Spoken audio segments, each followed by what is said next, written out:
नमस्कार दोस्तों। अभी एक बड़ी गलती हो गई मुझसे कि फ्रेम गलत हो गया था।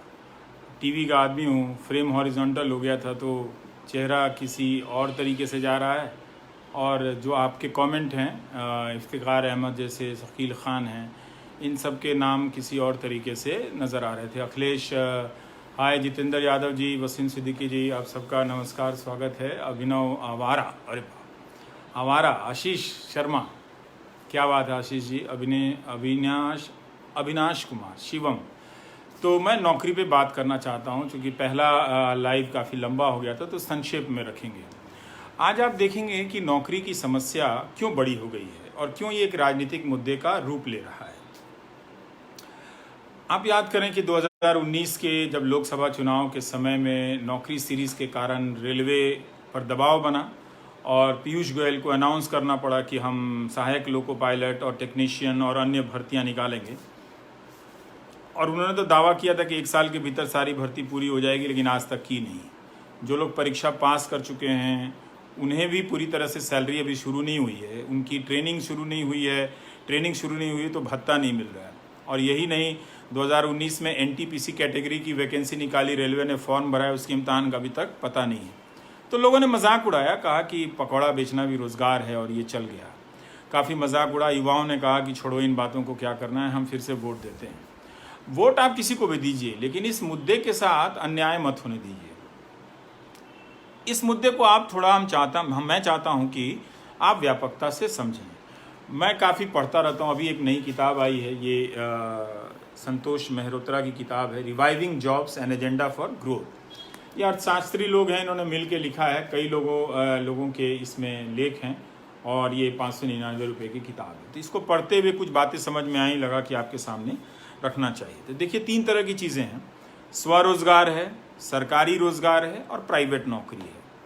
तो ये कहा जा रहा है कि सरकार सबको नौकरी नहीं दे सकती, आप स्वरोजगार करें। भैया, ये बात आप स्पष्ट रूप से समझ लें कि भारत के लोग वैसे ही स्वरोजगार सबसे ज़्यादा करते हैं। खेती के बाहर जितने भी लोग नौकरी करते हैं या रोजगार करते हैं, उनमें से 99% लोग असंगठित क्षेत्र में हैं। और इस असंगठित क्षेत्र में जितने भी लोग हैं, उनमें से 65% लोग स्वरोजगार करते हैं। तो स्वरोजगार तो आप पहले से भी कर रहे हैं, लेकिन उसकी कमाई बहुत कम है। 10,000 15,000 वेतन पे लोग काम कर रहे हैं। और इसमें भी क्या झटका लगा कि मैन्युफैक्चरिंग सेक्टर और कंस्ट्रक्शन सेक्टर, ये 2 ऐसे सेक्टर हैं असंगठित क्षेत्र के, मुकुट हैं। इनमें बिना कौशल के भी लोगों को काम मिल जाता था। काम बहुत पैसे का नहीं मिलता था, लेकिन 2014 के बाद से हमारा एक्सपोर्ट जो है काफ़ी गिर गया। मैन्युफैक्चरिंग में निवेश कम हो गया, क्योंकि जो बाहर की कंपनियां थी उन्हें क्वालिटी नौजवान नहीं मिल रहे थे, तो वो यहाँ अच्छी चीज़ें बनाने नहीं आई। तो मैन्युफैक्चरिंग सेक्टर से आपका रोजगार कम हो गया। कंस्ट्रक्शन, जिसमें बिल्डिंग वगैरह बनती है, इन सब चीज़ों में किरण जी, मैं काश मेरे पास सचिवालय होता तो मैं सबकी समस्याओं का समाधान कर देता, पर मैं पत्रकार ही हूँ, मैं कितनी उम्मीदों को पूरा कर पाऊंगा। तो क्या हुआ कि कंस्ट्रक्शन सेक्टर बैठ गया। आप जानते हैं कि अब इस सेक्टर में ना तो सैलरी है ना नौकरी है। तो ये जो 2 सेक्टर थे जिसमें कम क्वालिटी वाले नौजवानों को काम मिल रहा था, ये बैठ गया। और टेक्सटाइल भी था, वो भी बैठ गया। तो कम क्वालिटी वाला नौजवान कौन है, आप समझिए। ये हमारे ज़िलों के, बक्सर हो या आरा हो या फिर नालंदा हो या जमुई हो या सहरसा हो या बेगूसराय हो, मोतिहारी हो, मुजफ्फरपुर हो, बेतिया हो या दरभंगा हो, इन सब के कॉलेजों से पास किए हुए जो नौजवान थे, उसमें पढ़ाई तो होती नहीं थी। 3 साल का BA 5 साल में हो रहा था, मज़े में, कोई परवाह नहीं कर रहा था। तो आप क्वालिटी नहीं पढ़ पाए, तो आप क्वालिटी के नौजवान नहीं बन पाए, तो आपको कम पैसे का वेतन मिला। अब आपको 10,000 या 15,000 रुपये का वेतन मिलेगा। असंगठित क्षेत्र में ज़्यादातर लोग इसी प्रकार के वेतन में काम करते हैं। अगर आप सिर्फ कई साल आप 15,000 के वेतन पे काम करेंगे, तो आप काम करते हुए भी गरीब होंगे, और दूसरा, काम नहीं मिलेगा तो भी आप गरीब होंगे। तो बड़ा हिस्सा भारत में की आबादी का बड़ा हिस्सा जिसे के पास काम नहीं है और जिसके पास काम है वो गरीब हो रहा है। तो इस किताब में एक बात बड़ी अच्छी लगी मुझे, इसमें कहा गया है कि भारत के पास डेमोग्राफिक डिविडेंड है। ये प्रधानमंत्री भी 2014 से कहते हैं कि हमारी आबादी का बड़ा हिस्सा 65% 35 साल से कम उम्र के लोगों का है। इनका कहना है कि इसका लाभ, ये मौका किसी देश की जिंदगी में बहुत मुश्किल से आता है, एक बार आता है। इसका लाभ हम उठा रहे थे, लेकिन अब जब बेरोजगारी आई, अर्थव्यवस्था नोटबंदी के बाद से चौपट होनी शुरू हुई, तो लोगों के रोजगार कम हो गए और जो 10 से 12 हज़ार कभी धीरे धीरे सैलरी बढ़ती थी वो भी संभावना समाप्त हो गई। तो अब आप भारत की आबादी, जिसे हम डेमोग्राफिक डिविडेंड कहते हैं, जिससे हमें लाभ मिलना था, उसको, लाभ का मतलब क्या हुआ, उसको काम मिलेगा, वो अच्छा कमाएगा और कुछ बचत करते हुए बुढ़ापे की तरफ जाएगा। तो इस किताब में कहा गया है कि अब भारत के पास जो डेमोग्राफिक डिविडेंड है वो 2040 में समाप्त होगा। सिर्फ 20 साल बच गए हैं।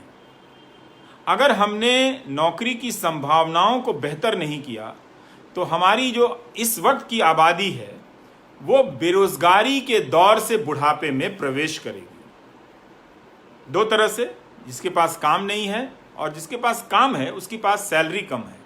सैलरी कम है, उसके पास सामाजिक सुरक्षा कम है। सामाजिक सुरक्षा कम है, आप जानते हैं कि भारत में सिर्फ 10% लोगों के पास बीमा है। असर क्या होगा, अगर आप बीमार पड़ जाएंगे तो जो भी आपके अकाउंट में 40,000 50,000 रुपए होगा और साथ में कर्ज आ जाएगा, पैसा उड़ जाएगा। तो आप गरीबी रेखा से नीचे जाएंगे या उतना ही अमीर हो पैसा आएगा कि आप जी सकें। इसलिए बहुत बड़ी आबादी को काम मिलने के बाद भी भारत में आर्थिक असमानता बढ़ी है, क्योंकि आपको काम नहीं मिला। तो इनका कहना है कि जब तक क्वालिटी का एजुकेशन नहीं होगा, जो आपको नहीं मिला, तो आपको अच्छी सैलरी का काम नहीं मिलेगा और आप जो काम करने जाएंगे उसको बहुत अच्छा नहीं बना पाएंगे। आपका आत्मविश्वास कमजोर होगा, आपका हुनर खराब होगा। अब इन्होंने स्किल इंडिया चलाया, लेकिन एजुकेटेड इंडिया नहीं चलाया। क्यों? क्योंकि उसके लिए सारे कॉलेजों में मास्टर रखने पड़ते, अच्छे मास्टर रखने पड़ते। तो आप क्वालिटी के छात्र बनते तो अच्छी नौकरी करते, अपनी भी, और ऐसा कुछ करते कि और लोगों को भी नौकरी देते। स्वरोजगार आप अभी भी आप कर रहे हैं, ऐसी बात नहीं कि आप नहीं कर रहे हैं। अब ये देखिए, किसी ने लिखा, अनुराग ने, कि बिहार एसएससी में 6 साल से पेंडिंग है। ये मजाक नहीं है क्या? क्या समझ रखा है लोगों ने इस देश के नौजवानों को? ये मजाक हो रहा है आपके साथ।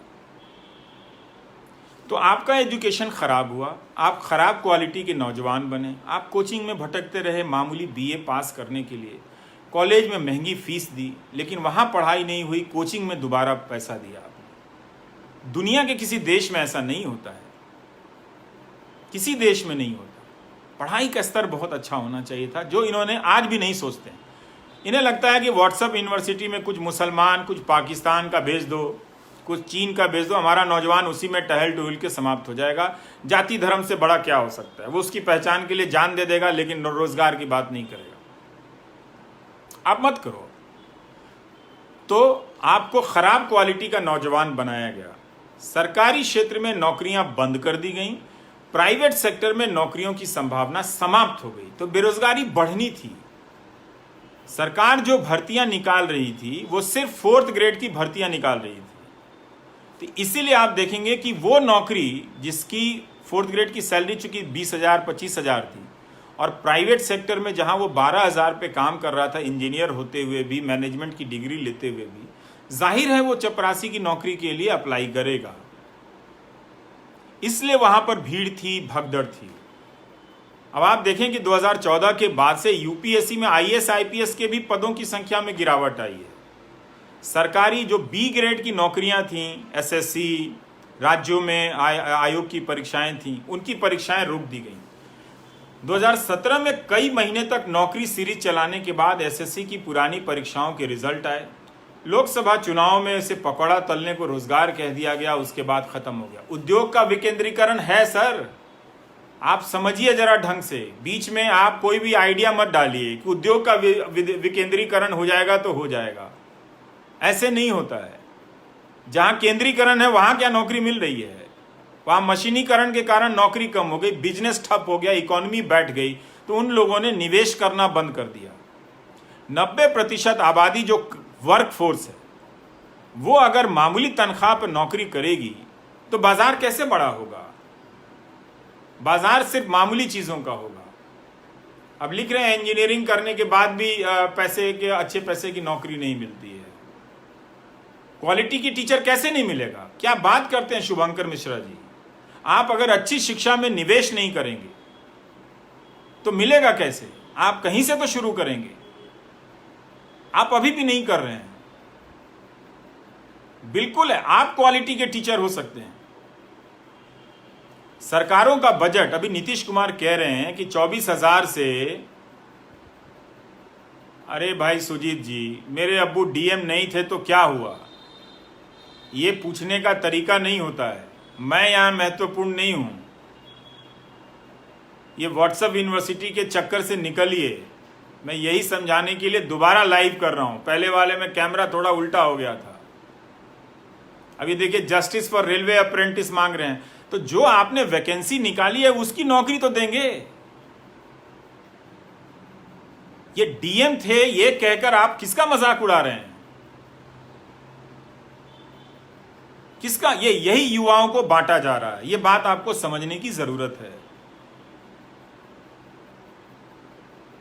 सरकार हर काम शिक्षकों पर लाद दे रही है, ये योजना वो योजना। इसका मतलब 50 योजनाओं के लिए काम है उसके पास, और वो सिर्फ टीचर से करा रही है। यही चीज बैंक में हो रहा है कि वो बैंकिंग का काम छोड़ के बीमा बेच रहा है, और बीमा कंपनी जो है वो बीमा क्षेत्र में रोजगार नहीं दे रही है। वो अपना मुनाफा बड़े लेवल पे बना रही है। समझिए इस बात को।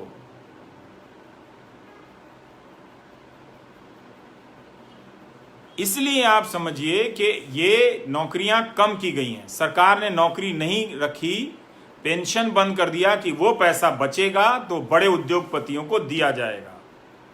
जब सरकार आपको नौकरी नहीं देगी, आपको ताने दे रही है कि आप डीएम बनने वाले थे, तो फिर उद्योगपतियों के चौपट हुए धंधे को बचाने का काम सरकार का होना चाहिए, वो भी कई लाख करोड़ देकर।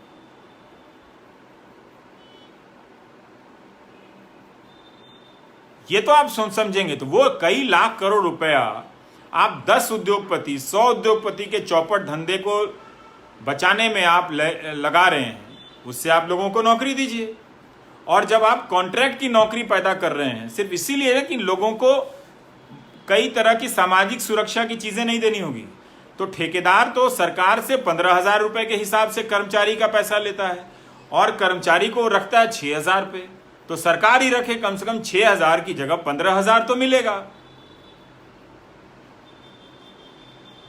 तो 3 चीजें कनेक्ट हैं, एक आपका एजुकेशन, एक अच्छी क्वालिटी की शिक्षा, और दूसरा इन दोनों से निकले हुए अच्छे क्वालिटी के स्टूडेंट, इंजीनियर।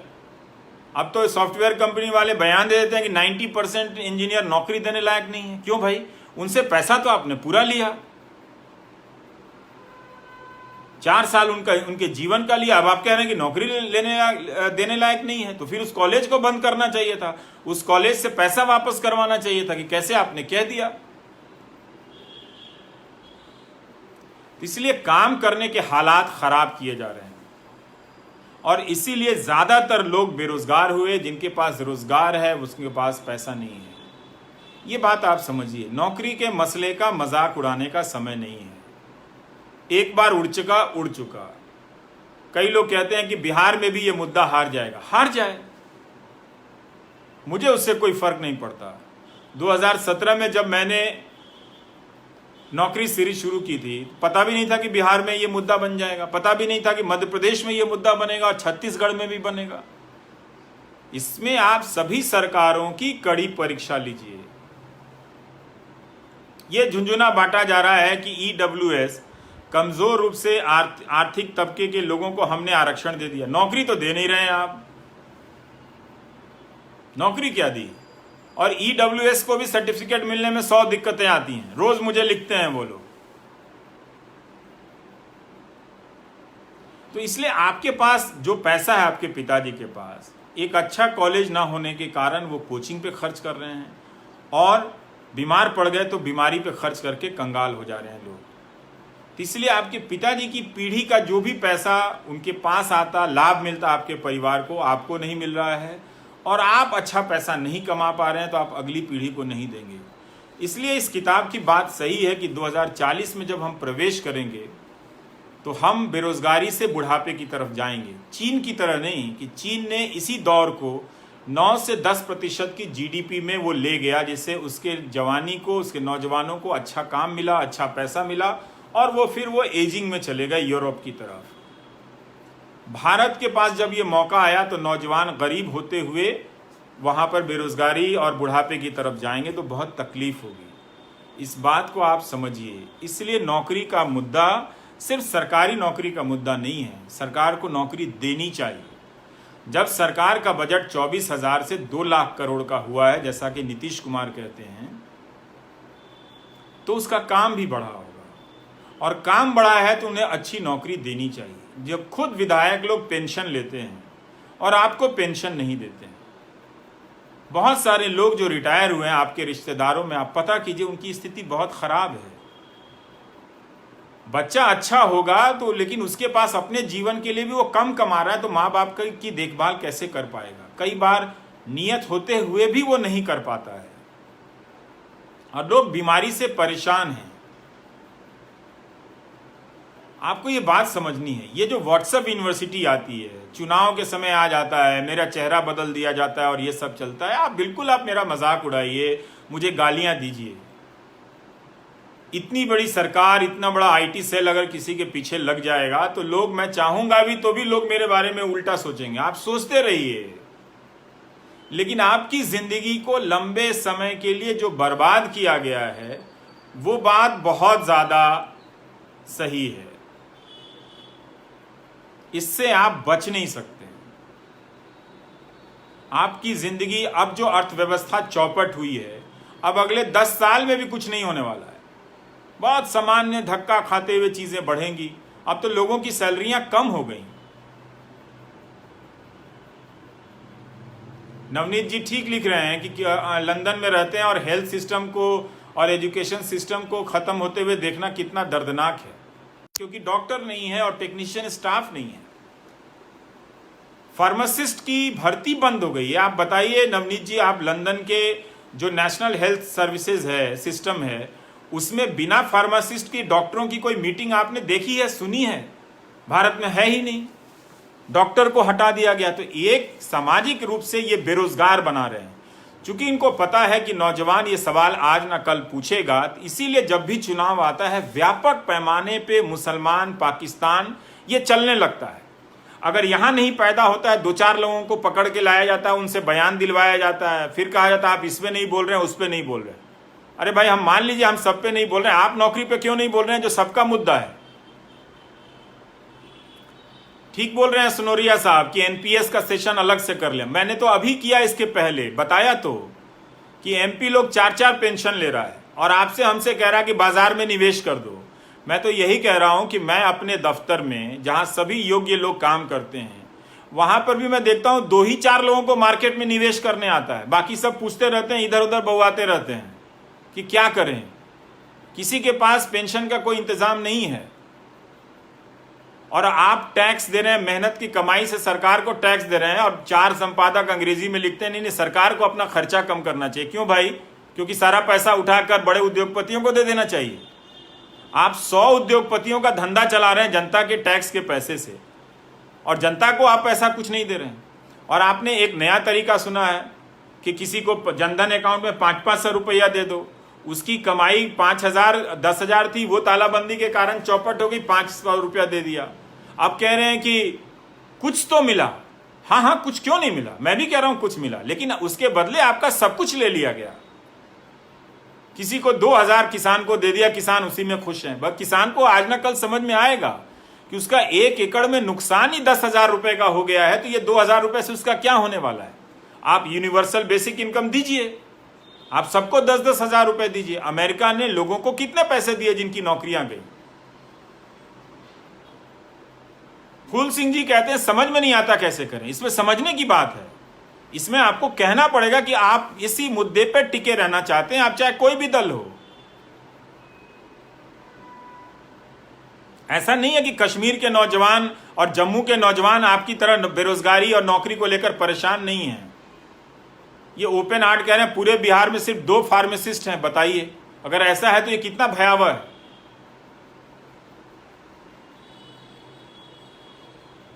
तो इसलिए हर जगह के नौजवान सरकारी परीक्षाओं को लेकर परेशान है। 8-8 साल लगेगा, 6-6 साल लगेगा, इतना घमंड आपको। अगर आप रेलवे का इम्तिहान जो ले चुके हैं, पिछले जून में जो रिजल्ट आ गया, उनकी ज्वाइनिंग क्यों नहीं हुई थी अभी तक?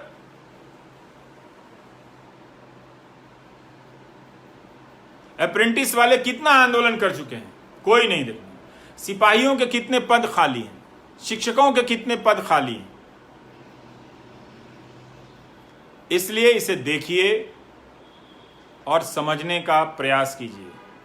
खुर्शीद आलम कह रहे हैं I am also a victim of salary reduction. भाई मेरी भी कम हो गई है, तो मैं क्या करूं बताओ।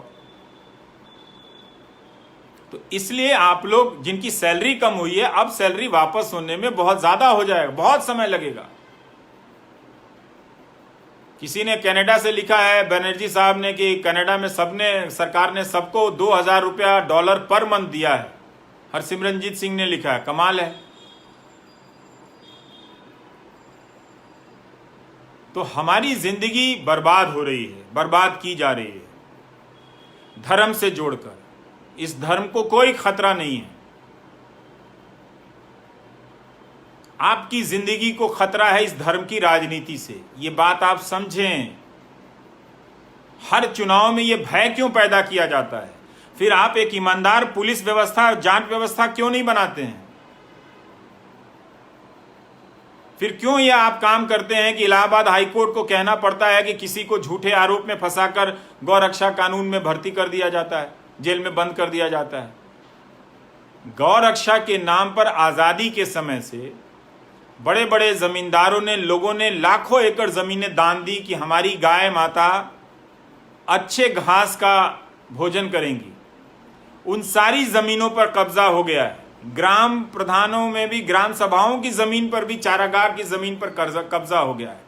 लेकिन इस मसले को लेकर एक धर्म विशेष के खिलाफ अभियान कितना फैलाया जाता है।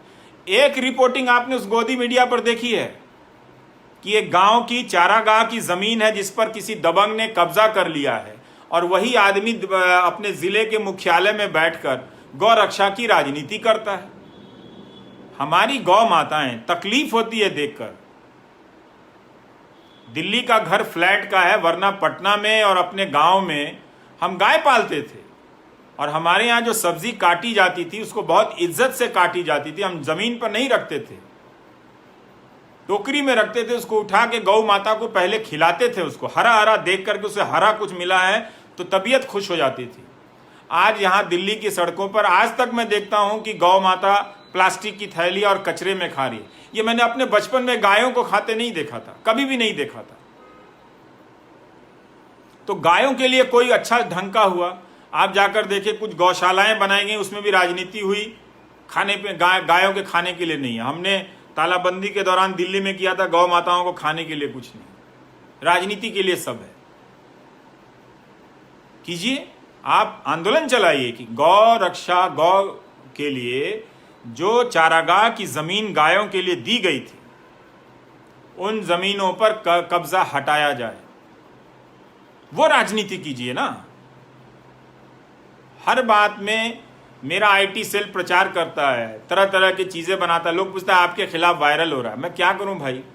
एक अदना से पत्रकार के पीछे सरकार लग जाए, इतना बड़ा आईटी सेल लग जाए, पॉलिटिकल पार्टी लग जाए, उसके लाखों समर्थक लग जाएं।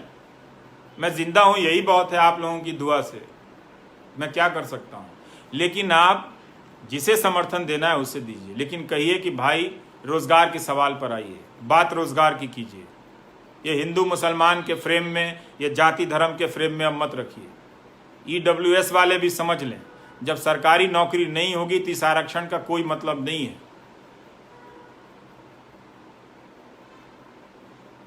ये नहीं चलेगा कि 17 सितंबर को नौजवान प्रदर्शन कर रहा है नौकरी के लिए तो न्यूज़ चैनल नहीं दिखा रहे हैं। हाँ शेखर गर्ग साहब, मैं किसी क्रांति की आशा नहीं कर रहा हूँ। मैं जानता हूँ नौजवानों को, ये मेरी बात सुनकर धर्म जाति पर ही वोट देंगे कहीं भी, किसी भी चुनाव में, मुझे पता है। लेकिन मेरा काम है सही बात कहना, मैं कहूँगा।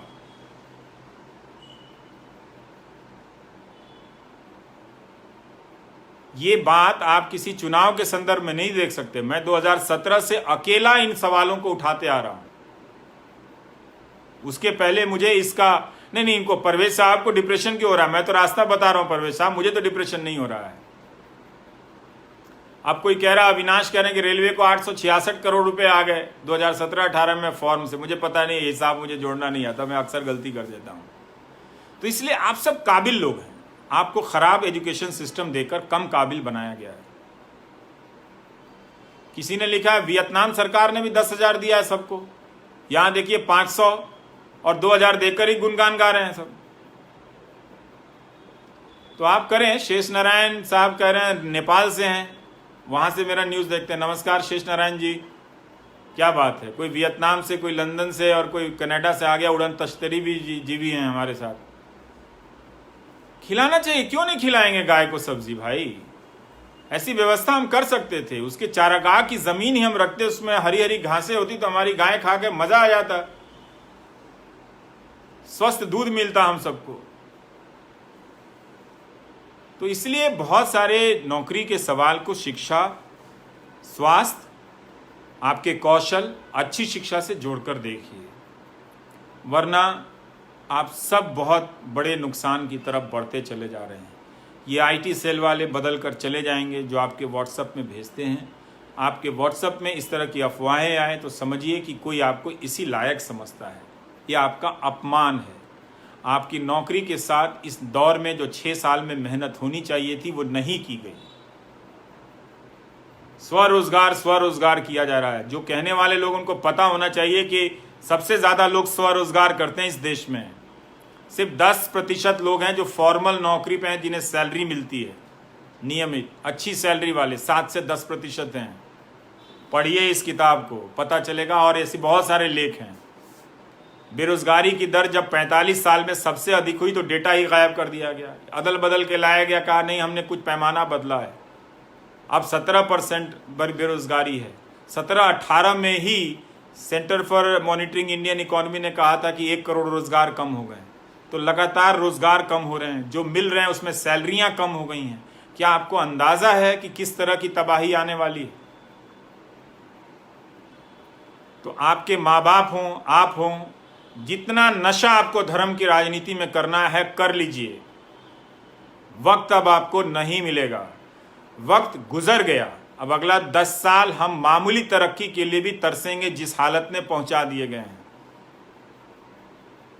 मामूली, राज्यों के पास पैसे नहीं हैं, सैलरियां अब नहीं मिलेंगी समय पर।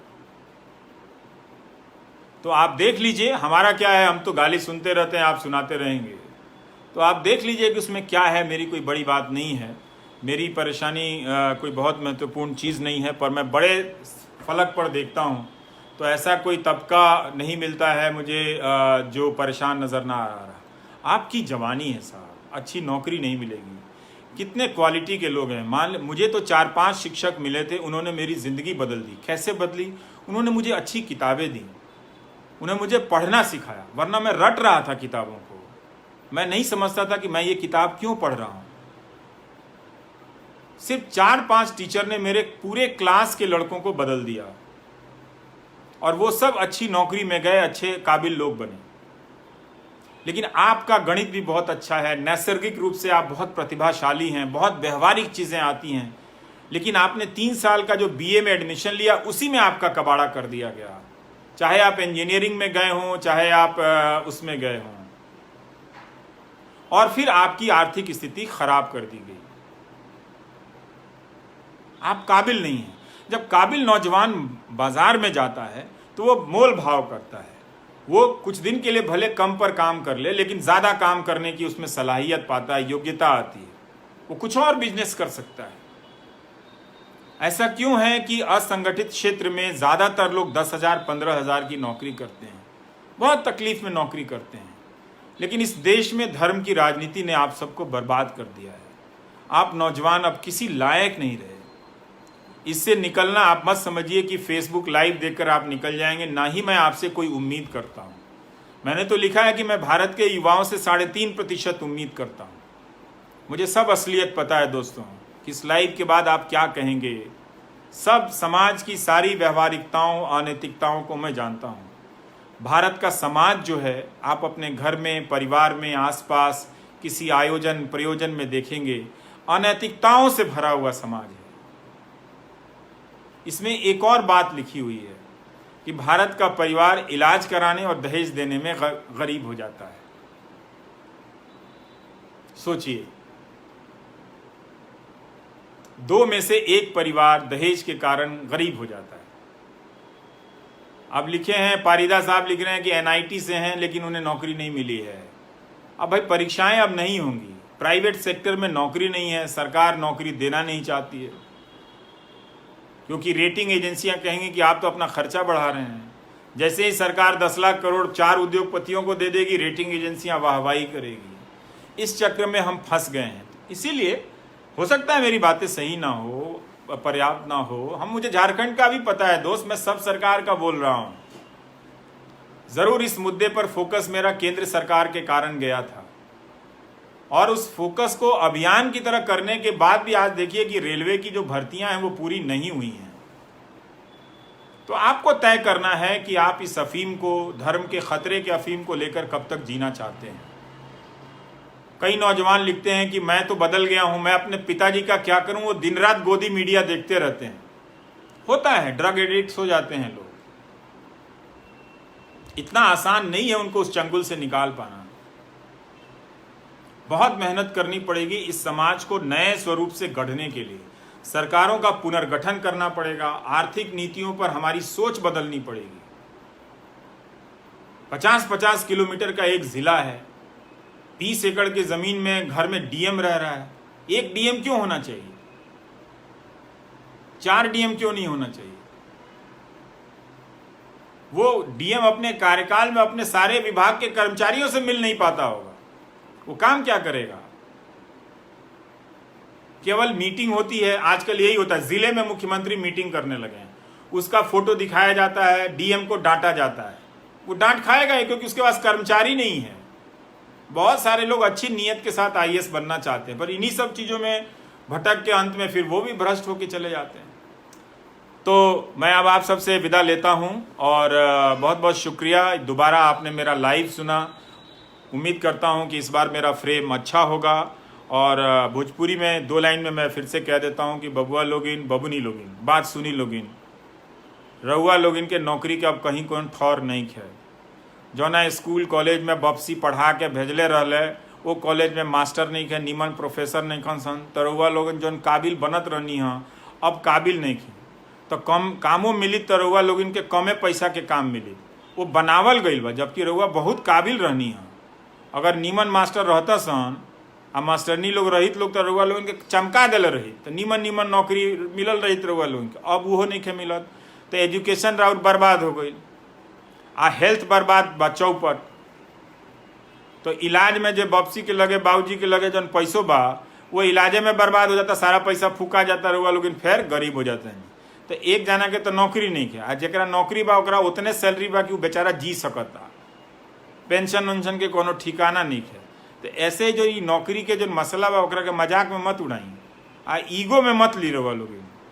हम देखा तनी, सब जानत तनी हम कि क्या तरह लोग जात पात के लेके, धर्म के लेके ड्रामा कैले बा, बुझात नहीं है हमरा। हेतना लोग के कमेंट देखा तनी और पढ़ा तनी, हमरा लोग अकेले नहीं है, ये करत करत थाक गई नहीं। अब मियाज हारल बा, लेकिन फिर बोले लगे नौकरी को लेके। बिहार चुनाव खातिर हम चुप में बानी, संबंधित नहीं है, ओकरा बादो बोलल जाई। नौकरी के सवाल के ठीक करही के पड़ी। 3-3 बरिस 4-4 बरिस लोग इम्तहान के लिए लोग डरामा कैले बा लोग, आ लबरई ढिलता लोग आके मंच पर खड़ा होकर कि नौकरी देतनी, स्वरोजगार करो। लोग जानत नहीं गिरो लोग, इनकी सारा आधा आबादी तो स्वरोजगार करता। बिहार में भी अमरजीत जी बहुत खराब है, नौकरी की क्या स्थिति आप पूछ रहे हैं? बिहार में कौन से राज्य में अच्छा है? अरे भाई हम बिहार इलेक्शन में नहीं आए हैं, ये नौकरी का सवाल अनिल कुमार जी 2017 से कर रहे हैं, हर चुनाव में, हर समय। देखिए सैकड़ों प्रोग्राम किए हैं नौकरी पे, सैकड़ों। अकेला पत्रकार हूं दुनिया में, 9 बजे प्राइम टाइम में सारा छोड़ के सैकड़ों प्रोग्राम किए, गिन नहीं सकता हूं मैं भी। इतना दर्द देखा है युवाओं का।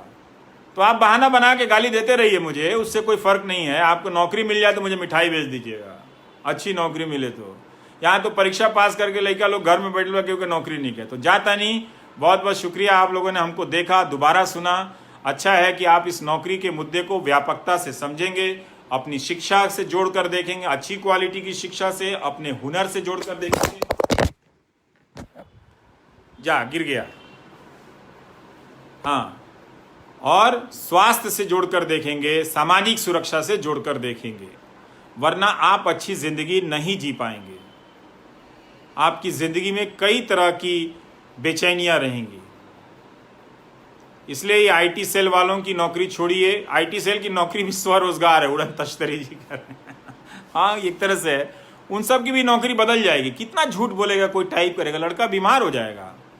20,000 रुपये अगर आपको मिल रहा है, दिन भर आप रवीश कुमार के बारे में अनाप शनाप लिखते लिखते वो बीमार हो जाएगा बेचारा, कि कितना लिखे इसके बारे में।